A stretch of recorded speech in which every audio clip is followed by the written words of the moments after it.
Yo, the enemy's public, I gotta keep my eyes open. Pay attention, stop walking around like you blindfolded. This not the World Cup, but Nasir be kicking knowledge. This is the type of information you can never learn in college. It's time to fight back, it's no more trying to play it cool. We got interviews, podcasts, and got the latest news. So sit back and relax, we about to get it started. Earth is the canvas, and guess who's the con artist? They brainwashing us, the system corrupted. You are now rocking with the enemy's public. You are now rocking with the enemy's public. I said you are now rocking with the enemy's public. Hey.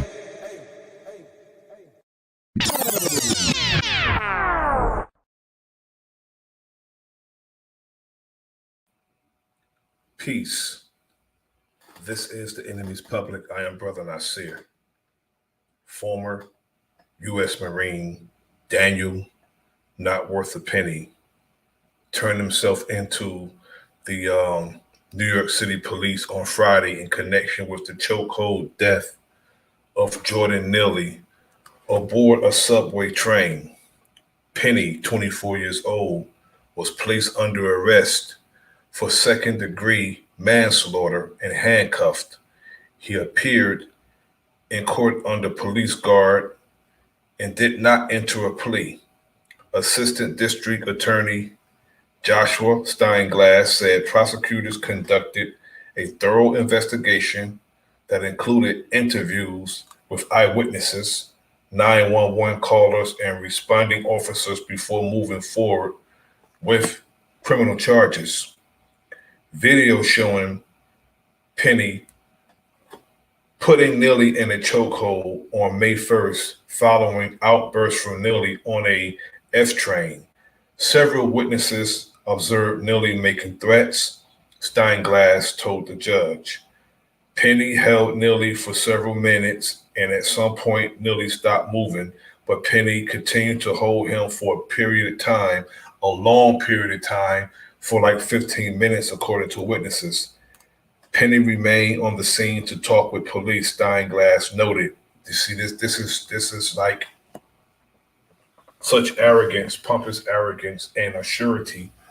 And some people don't want to face the fact that there is white privilege. Daniel Penny went down to the police headquarters and was let go, questioned and let go. Now, this is a man who snuck up behind a much smaller man than he is and put him in a chokehold and held him in a chokehold for 15 minutes. Onlookers, passenger on the subway, from my understanding, according to witnesses, was telling Daniel Penny, stop it, you're going to kill him. While others, immigrants, it looked like to me, was hindering Jordan Neely from saving his own life, hindering Jordan Neely from grabbing the man's hands to take the chokehold off him. Now, defense attorney Thomas Kniff said Penny has been fully cooperative throughout this process. Kniff told reporters that Penny turned himself in voluntarily and with the sort of dignity and integrity that is characteristics of his dignity of service to this grateful nation. Now, they're already trying to paint this guy as some type of hero because he's a big coward. He's much bigger than Jordan Neely. Jordan Neely was a Michael Jackson impersonator who used to do Michael Jackson impersonations on the subways, in the train stations, what have you. Now, this guy, Daniel Penny, snuck up behind him like the coward he is and put him in a chokehold and choked him out until he died. Attorneys for Penny said in a statement Friday, we fully expect that Danny will be exonerated of all charges. Why would they expect that except that it's they feel they can just walk up behind a random brother and choke him out? Exonerate him? He feel he can be exonerated when he walked up. The man didn't make any threats towards him, put his hands on nobody. All he did was black out and start yelling and ranting on the train. And this big coward snuck up behind him and put him in a chokehold and choke him to death, and they expect him to be exonerated. See, that's how these cowardly bastards move. They move like hyenas. They move like pack dogs. They move like foxes. But they were, and that's how they are. They'll sneak up behind you. And these damn immigrants thinking that they're doing God a favor and helping out this cracker choking the brother to death. Now, Penny surrender came one day after the Manhattan District Attorney Office confirmed that he would be arrested for second-degree manslaughter, for which the maximum penalty is 15 years in prison. Neely family attorney Lennon Edwards is advocating for second-degree murder charges, saying Penny should have known Neely could die after seeing him struggle during the chokehold, especially being a Marine. He knows the effect of a chokehold because he's trained in combat. So he knows the effect of a chokehold. Anybody, it doesn't take a rocket scientist to tell you that if you choke somebody 15 minutes, they're going to die. And especially onlookers and witnesses telling you to stop, to let him go, and that you're killing him. Penny acted with indifference, Neely family attorney Dante Mills added at a news conference hours after Penny turned himself in. And we can't let that stand. The fact that he acted indifference. For everybody saying I've been on the train and I've been afraid before, and I can't tell you that I wouldn't have done that in a situation. I'm going to tell you, ask you, how can I help you? Because my sentiment is, if the guy was snapping, talking about he's hungry, this and that, you don't kill a hungry man. You assist a hungry man. You assist him. If he was yelling, he's hungry, he's this and that, especially not putting his hands on nobody, that was aggression. And the fact that he did it, he snuck up behind them and did it, that's heinous. That's nefarious when you do it like that. Now, he's asking, the attorney for Jordan Neely's family, he was like, he said he's going to tell you, ask you, how can I help? Or how can you help? Mills said, please don't attack, don't choke, don't kill, don't take someone's life, which is absolutely correct. We don't want anybody afraid on the subway, Mills said, but we want people to look at those that may be there in that situation and say, why? And how can I help them make a difference? Now, this man was mentally ill, Jordan Neely, according to what witnesses say and experts say. And in order for somebody to do what Daniel Penny did, it's outright wickedness. Outright wickedness to choke a man for 15 minutes. They go from putting their knee on their neck for 10 minutes to choking a man for 15 minutes.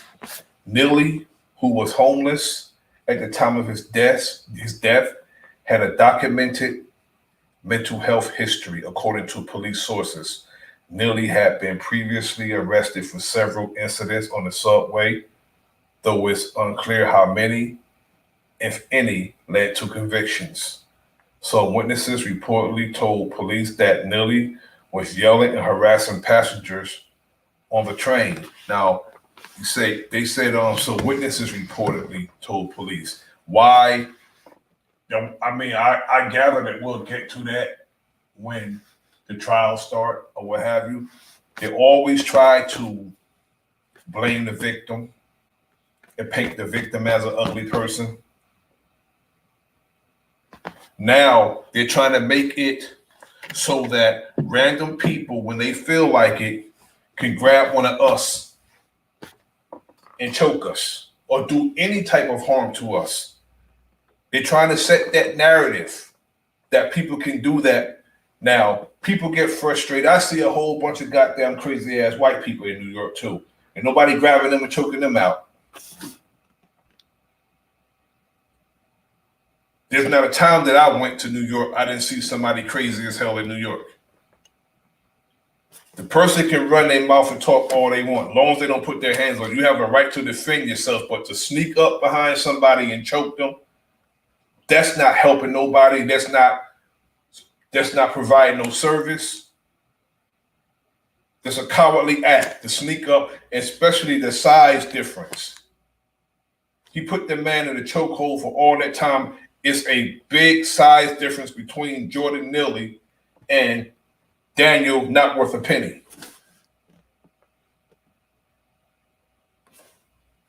Now, they said police sources told ABC News that Penny was not specifically being threatened by Neely. Exactly. When he intervened, he did not intervene. He interfered. He didn't intervene, he interfered, and that Neely had not become violent, and had not been threatening anyone in particular. Exactly. Because he has a mental illness. In an earlier statement, Penny's attorney offered condolence to those close to Mr. Neely and claimed Mr. Neely began aggressively threatening Daniel. That's a lie.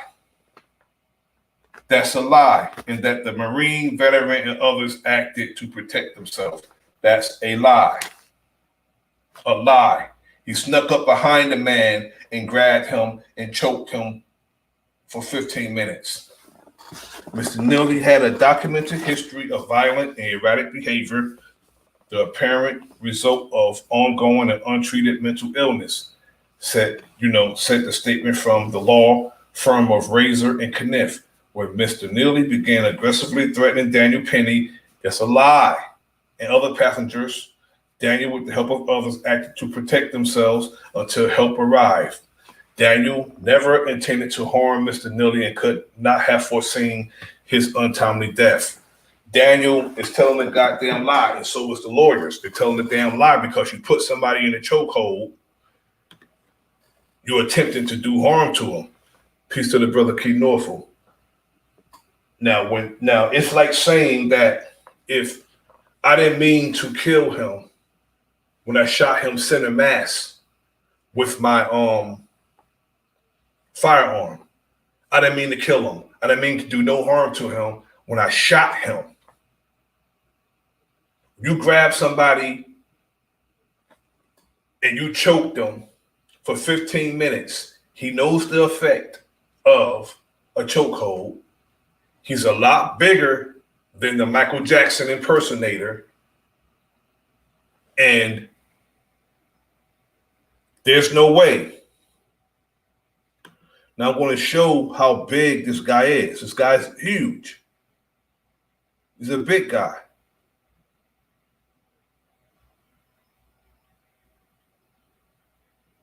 This guy is big.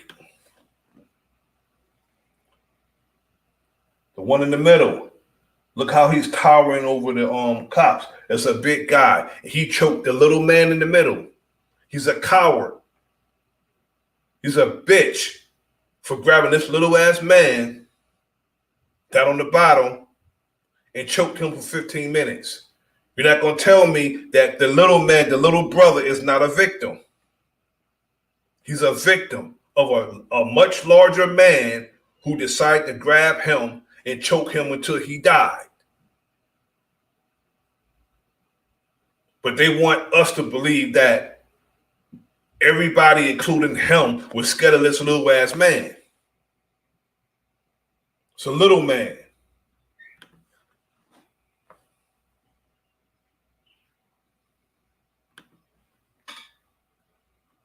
And we got Eric Adams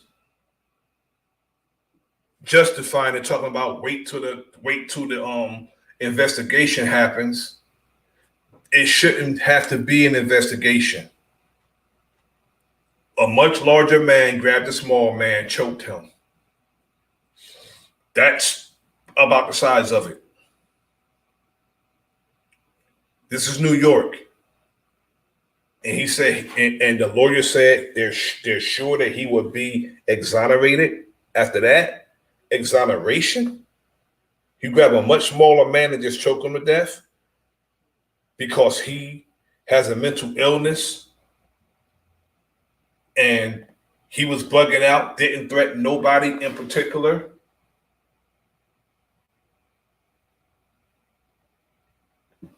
And the young brother ended up dying. So these type of things is really pissing me off. And how it was done because they do it their regular cowardly way. None of us was around. He wouldn't have done that if some of us was around. He did that because none of us was around. He wouldn't have got that off. But the fact that those immigrants, when he was trying to unloose the chokehold, people actually grabbed his hands while he was being choked. Actually grabbed his hands while he was being choked to prohibit him from loosening the chokehold.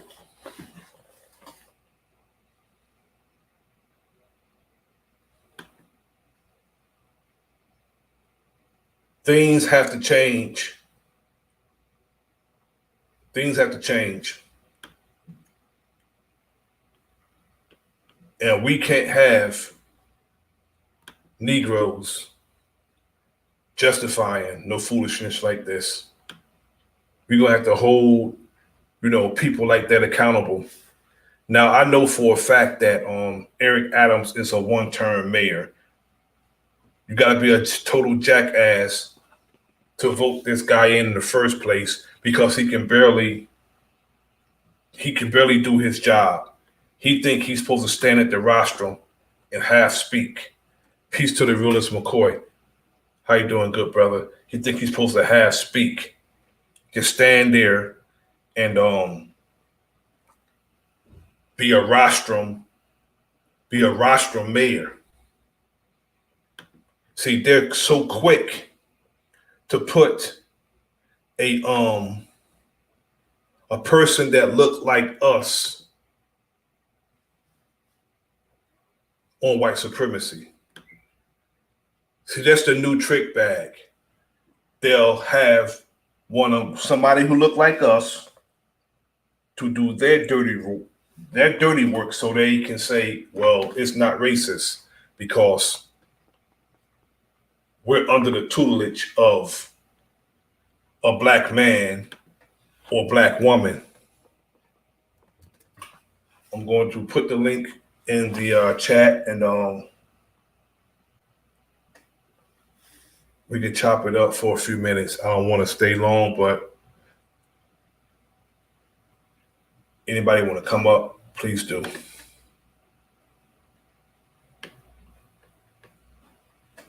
But they want us to believe that this little man was so bad, and the fact that a young brother, one of us start yelling, it's automatic. People get scared when we raise our voices.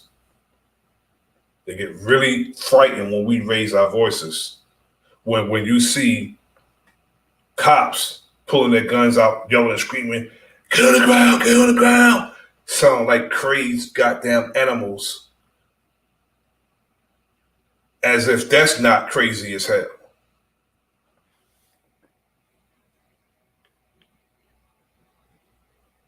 I am so happy, even though I'm close to New York, I'm happy I don't live in New York.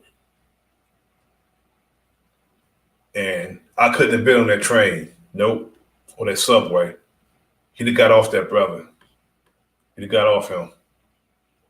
And anybody would have hindered that brother from defending himself would have caught it. Straight up. They would have caught it. You don't do that. They helped to murder that man. They need to look into who was helping him. Look into who was grabbing that man's hands hindering him from getting out their chokehold because they helped to kill that brother. They helped to kill him.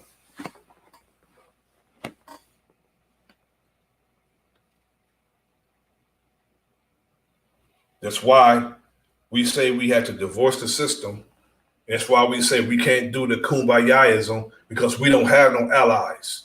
If we don't realize that we don't have allies, we are all we have, all this is going to continue to happen. It's going to continue to happen. They see our vulnerability. They see how undivided we are. They see how much we don't give a damn about each other. So they do this because they can see it. He did that with impunity. He don't give a damn what the consequence was, and he stayed there. Why? White privilege. I'm going to go and I'm going to give my statement. They're going to let me go. And they want to paint him as some type of damn hero because he was a Marine. He's a trained damn killer. And everybody's a damn enemy when these bastards come back from war, if he ever fought.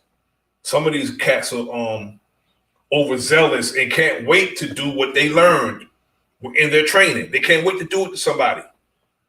They don't care who it is. In particular, us. They can't wait to do what they learned in the academy or their training in the military. They can't wait to do that shit to somebody because they're trained killers. Overzealous. And at the same time, outright cowards. Straight up cowards.